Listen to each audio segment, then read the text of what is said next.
Bisakah wujud yang seperti itu kita yakini sebagai Tuhan? Sulit untuk berkata iya. Karena kalau wujud Tuhan itu bergantung pada wujud yang lain, konsekuensinya Tuhan menjadi butuh pada sesuatu yang lain itu. Kalau sudah butuh, apakah layak disebut Tuhan? Sudah pasti jawabannya tidak. Artinya, ketuhanan itu sendiri sebenarnya meniscayakan ketaktergantungan dan ketakterciptaan.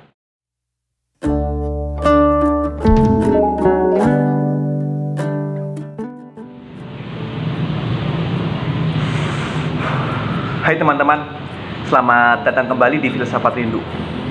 Kemarin saya membaca buku ini dan sepertinya penting jika isi dalam buku ini saya bagikan dalam bentuk video.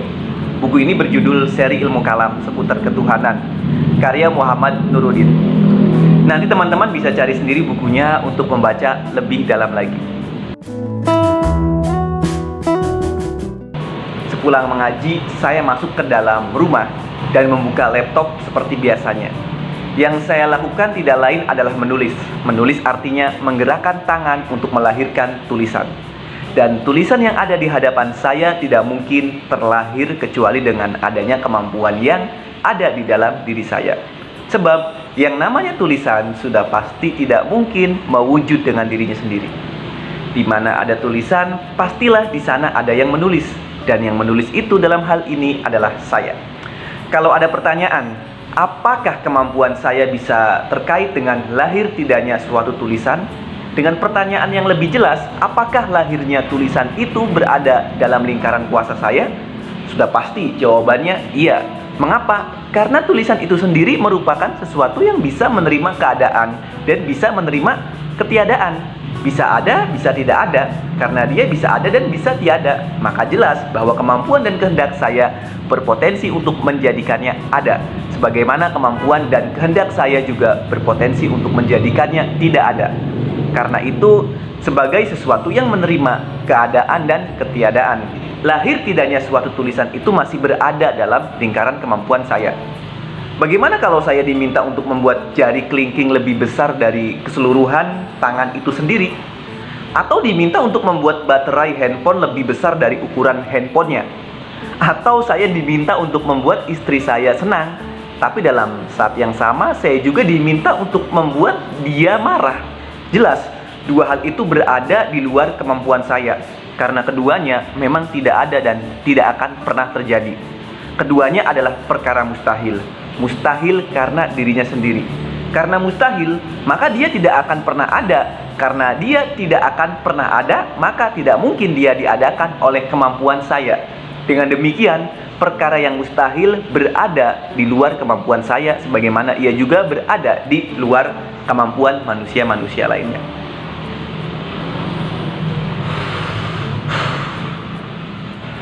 Itulah ilustrasi sederhana untuk memahami jalan pikir para teolog ketika menyatakan bahwa kuasa Tuhan itu tidak terkait kecuali dengan sesuatu yang mungkin atau mungkin. Dengan ungkapan lain, kuasa Tuhan itu tidak memiliki keterkaitan kecuali dengan sesuatu yang menerima keadaan dan menerima ketiadaan. Karena itu definisi dari mungkin. Dia tidak berkaitan dengan sesuatu yang bersifat wajib, karena dia menerima ketiadaan, sebagaimana dia tidak berkaitan dengan sesuatu yang bersifat mustahil, karena dia tidak menerima keadaan. Mengapa bisa begitu? Karena kuasa Tuhan itu fungsinya mengadakan dan meniadakan. Ketika dikatakan bahwa Tuhan menguasai sesuatu, itu artinya Tuhan berkuasa untuk mengadakan dan meniadakan sesuatu itu. Karena itu sangat wajar kalau ia hanya terkait dengan sesuatu yang bisa menerima keadaan untuk diadakan, dan sesuatu yang bisa menerima ketiadaan untuk ditiadakan. Sementara mustahil adalah sesuatu yang tidak dimungkinkan untuk ada. Kalau dia bisa diadakan, maka dia menjadi mungkin, seperti halnya yang pertama tadi. Bukan mustahil lagi. Kalau dia ditiadakan, maka jelas tidak ada gunanya. Untuk apa ditiadakan? Wong dia sendiri sejak awal memang sudah tidak ada. Yang wajib juga begitu. Kalau dia ditiadakan, itu artinya kita mengandaikan ketiadaan sesuatu yang dia sendiri tidak menerima ketiadaan. Tapi kalau dia diadakan juga tidak ada gunanya lagi. Mengapa? Karena dia sudah ada dengan dirinya sendiri. Kalau dia diadakan oleh yang lain berarti dia tidak wajib lagi, tetapi sudah menjadi mungkin karena keberadaannya sudah bergantung pada sesuatu yang lain. Itulah alasan mengapa kuasa Tuhan juga tidak berkaitan dengan sesuatu yang bersifat wajib. Sebagaimana dia tidak memiliki keterkaitan dengan sesuatu yang bersifat mustahil. Saya beri contoh yang lain lagi. Coba sekarang bagaimana kalau ada orang bertanya kepada Anda, bisakah Anda menjadikan angka 1 lebih besar daripada angka 4? Atau bisakah Anda menjadikan sebuah pulpen itu ada, tapi dalam saat yang sama Anda juga menjadikannya tiada? Sudah pasti jawabannya tidak bisa. Mengapa?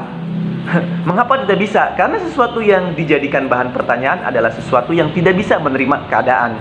Dia tidak ada, dan ketiadaannya itu karena dirinya sendiri, bukan karena sesuatu yang lain.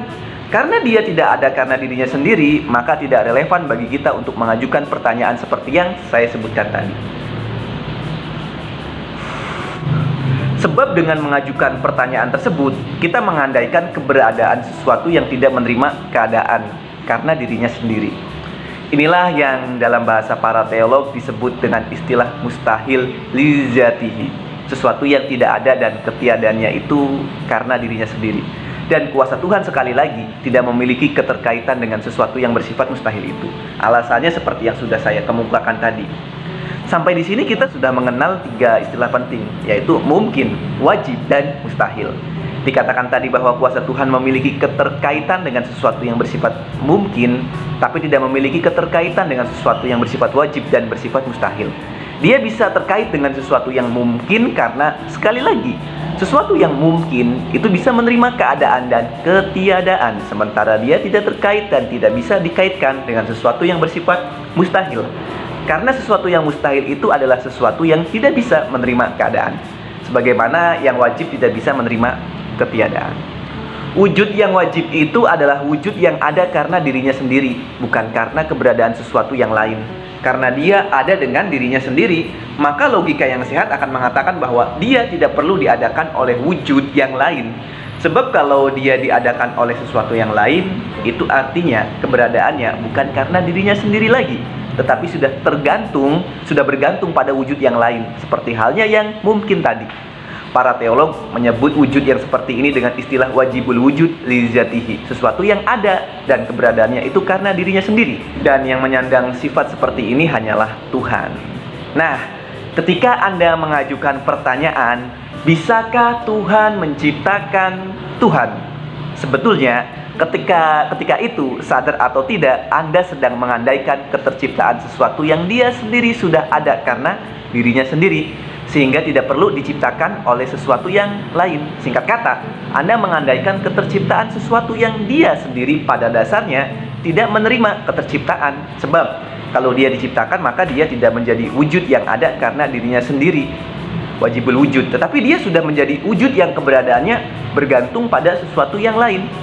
Mungkinul wujud. Pertanyaannya, bisakah wujud yang seperti itu kita yakini sebagai Tuhan? Sulit untuk berkata iya, karena kalau wujud Tuhan itu bergantung pada wujud yang lain, konsekuensinya Tuhan menjadi butuh pada sesuatu yang lain itu. Kalau sudah butuh, apakah layak disebut Tuhan? Sudah pasti jawabannya tidak. Artinya, ketuhanan itu sendiri sebenarnya meniscayakan ketaktergantungan dan ketakterciptaan. Kalau sesuatu sudah diciptakan, yang namanya bukan Tuhan, tetapi sudah jadi ciptaan. Tuhan tak mungkin jadi ciptaan. Ciptaan tak mungkin menjadi Tuhan. Karena itu pertanyaan, bisakah Tuhan menciptakan Tuhan? Sebenarnya pertanyaan yang keliru, karena dia mengandaikan keterkaitan kuasa Tuhan dengan sesuatu yang bersifat wajib. Ada karena dirinya sendiri dan tidak menerima ketiadaan karena dirinya sendiri. Sementara kita tahu dari paparan di atas bahwa kuasa Tuhan hanya berkaitan dengan sesuatu yang mungkin, menerima keadaan dan ketiadaan. Dengan alasan yang sudah saya kemukakan tadi. Pertanyaan tersebut sama kelirunya dengan pertanyaan, kalau memang Tuhan Maha Kuasa, bisakah Tuhan meniadakan dirinya sendiri? Pertanyaan seperti ini tidak bisa dijawab dengan bisa atau nggak bisa, karena sejak awal memang pertanyaannya sudah keliru. Mengapa keliru? Karena dia mengaitkan kuasa Tuhan dengan kemustahilan. Kalau Tuhan ditiadakan, itu artinya kita mengandaikan ketiadaan sesuatu yang dia sendiri tidak menerima ketiadaan. Sebagaimana kalau Tuhan diadakan, itu artinya kita mengandaikan terciptanya sesuatu yang dia sendiri tidak butuh pada penciptaan. Berhubung ketuhanan meniscayakan ketak terciptaan, maka tidak ada ruang bagi kita untuk mengajukan pertanyaan bisakah Tuhan menciptakan Tuhan? Karena yang namanya Tuhan tidak mungkin diciptakan, sebagaimana Tuhan tidak mungkin ditiadakan.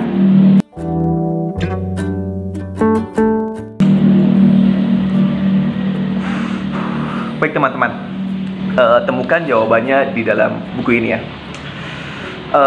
Silakan berikan komentar pada video ini. Terima kasih sudah menyimak. Jika video ini bermanfaat, jangan lupa subscribe. Sampai jumpa.